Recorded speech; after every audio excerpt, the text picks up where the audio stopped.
Welcome, Gunrunner.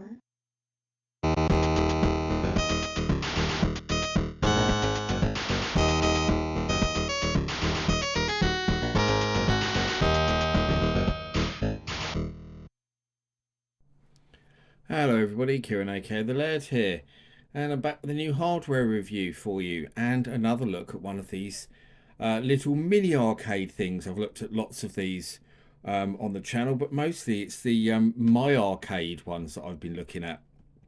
In fact, I think all but one of the ones I've done have been My Arcade, whereas this one is a completely different company called Basic Fun, I believe, who produced the strange name, but there is a whole series of them, and I have a few of them actually, because I think I might have mentioned on the channel a while back, but I actually managed to buy a huge bundle of these mini arcades off somebody very cheaply.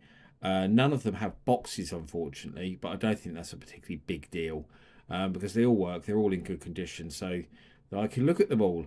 And these particular ones, these Basic Fun ones, have been out for years, years and years and years. They've been around. I think these were some of the first to arrive actually on the market. Um, so I'm a bit slow to the show, I suppose, on getting a review of them in, but they're still available. They're still in the shops. Just prior to actually doing the filming here, I had a look online and I found all sorts of places selling them and recommending them as stocking fillers for Christmas, predictably, because these are quite often the kind of things you get for Christmas. I think I used to always get the little LCD games in stockings for Christmas. I suppose these are more adult things, but yeah, if you're going to buy a little gift for someone you know, considering they're only sort of like 20 quid or something like that. I saw them at 15, saw them at 20. So yeah, it's a cheap little present for someone. Secret Santa at work or something, I don't know. But yeah, so here we are. So we'll have a little look around it first, and then we'll have a little game on it to see if it's actually any good or not. Because they are mixed. Some of these are good, and some of them are bloody awful. So, like for example, that it was a really rubbish Pac-Man one I looked at, and a really rubbish, a quite rubbish Tetris thing I looked at as well.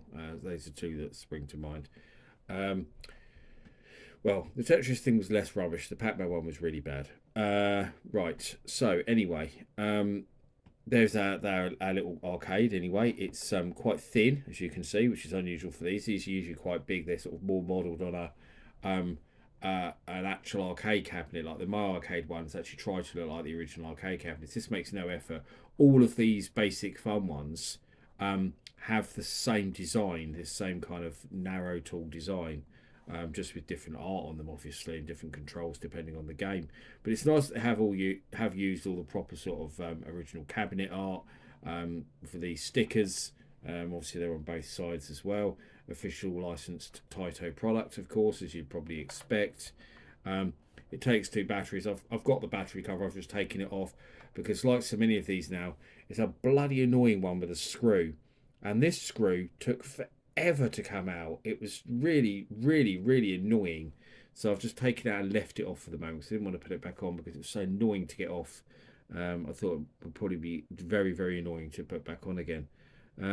It says there, Basic Fun is a division of the Bridge Direct Company, um, Boca Raton, Florida.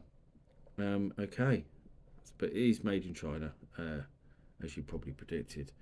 It's weird that it has these things on the back because usually when you see these, they usually have some sort of metal clip or stand or something that goes in them. It's like there's the holes for one, but there isn't actually one that goes with it. It's kind of strange unless you want to wall mount it, I suppose. Maybe that's what they're for, but that'd be strange for it to wall mount something this small. Uh, but yeah, on the front it shows two speakers, but you'll see that one of them actually isn't a speaker, one of them's fake. The speaker only comes out of that, it's only mono sound. Our on off switch, our volume, and then of course we've got start, pause, fire cannon, and a two-way joystick. So obviously that's all you need for Space Invaders is to go left or right. So we'll turn it on anyway. So we can see the screen there. So obviously it's a monochrome screen, no color. It's a standard sort of little LCD. I'm hoping that the camera can pick this up while we playing it. Doing these kind of handheld things on camera is always really bloody awkward. So I'm hoping we're going to pick it up properly. I notice there is a bit of reflection on the screen, but there's not a lot I can do about that, annoyingly. So let's press the set. Oh no, let's turn this stuff off. Does that do anything? I can't see it doing anything on the screen. Maybe it only works once you're in the game.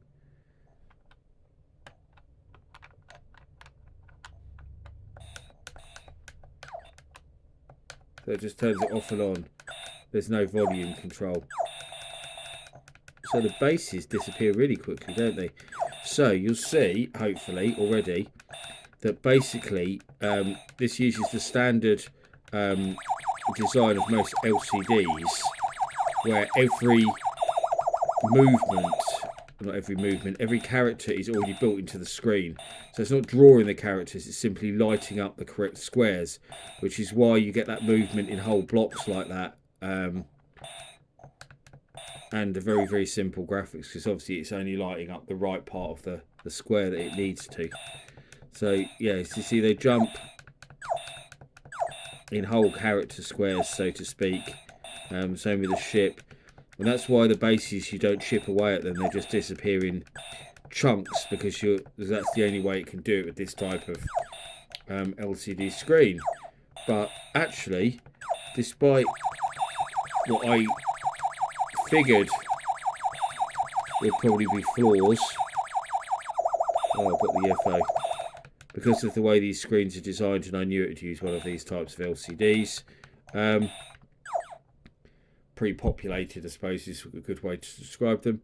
I thought it wouldn't play well, but it does actually play alright. The only thing I will say is obviously it starts off, it's very, very easy compared to arcade Space Invaders.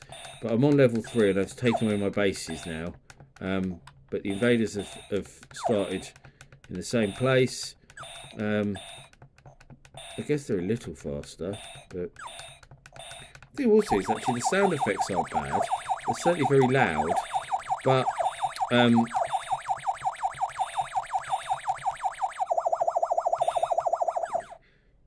you can't really hear the marching sound. It's very, very faint. Did you notice that? See? Very, very faint indeed. That's far too quiet. That marching sound, which, you know, as many will know, is what builds the tension in Space Invaders, especially as it gets faster. Needs to be a lot louder. And when you fire in, that sound effect drowns it out. I can assume it's probably actually not even playing it. It's probably only got a 1-channel speaker or something. Perhaps 2 channels, so it's being drowned out all the time by other sound effects. Which is a shame, because I think that's very important to the game, especially on the 2600 version. You know, great versions. That's the 144.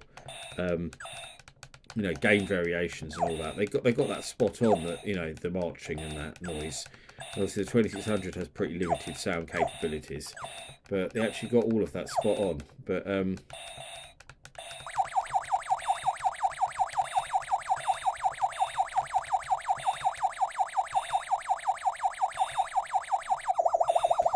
fact that you're moving in character blocks makes it very, very easy to hit the UFOs. Because nothing has to be as pixel perfect as it does in the original Space Invaders, which I think is why this version seems so easy. I mean, you can sailing through it. That's actually the main problem I can see with it at the moment. Is it's too easy. And actually, I can't even see the screen properly because I'm at the side of it, obviously, so I can film it properly. I'm kind of at the side of the camera, so I'm looking at it from an angle. So I actually can't see the bullets at all. So I'm managing to do this without even being able to see the screen properly.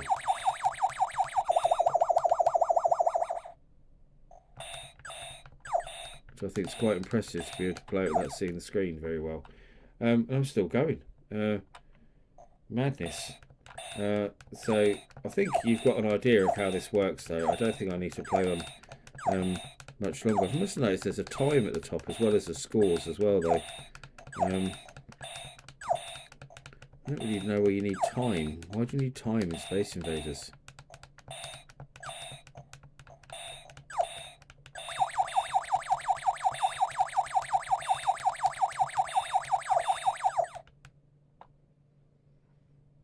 Mm, let's leave it there because it's gone on ages. Yeah, so it's actually not as bad as I was thinking. This was going to be quite rubbish because of the issues I talked about with the screen movement.